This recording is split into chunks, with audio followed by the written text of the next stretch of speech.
Former Georgia Lieutenant Governor Geoff Duncan testified today on Capitol Hill.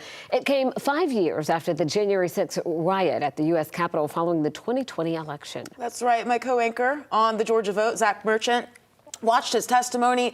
Zach joining us right now. And Zach, what do we know about what he's saying on Capitol Hill today? Well, he had a whole lot to say, and he also says it from a somewhat new and different perspective. Today, of course, Geoff Duncan is a Democrat, and he's a candidate for governor. But back in 2021, at the time of the Capitol attack, he was Georgia's Republican lieutenant governor.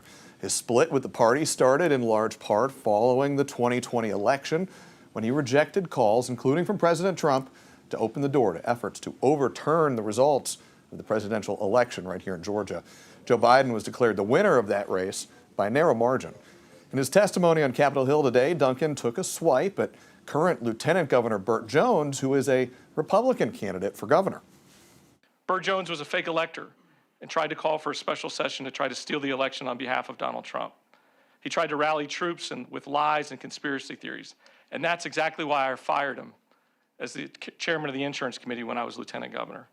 When he was sitting in my office and asked why, I said, if you're willing to lie about an election, how can Georgians trust you to chair a committee as important as this? Jones has for years defended his conduct, including in an interview with us at the start of his campaign for governor, where he described his actions as, in his words, an effort to preserve the right to challenge the results in court.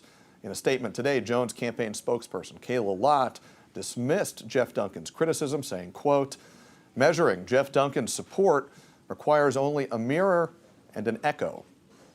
Duncan is one of a crowded field of more than a half dozen Democrats running in the Democratic primary for governor. Jones, one of three major contenders in the Republican field. Faith? Do you know that that Republican field, as well as the Democratic field, they could continue to grow as we inch closer to the May primary? And you can watch the in-depth interviews with both Jones and Duncan from their campaign launches. Those are streaming right now on 11 Alive Plus. Zach, thank you so much.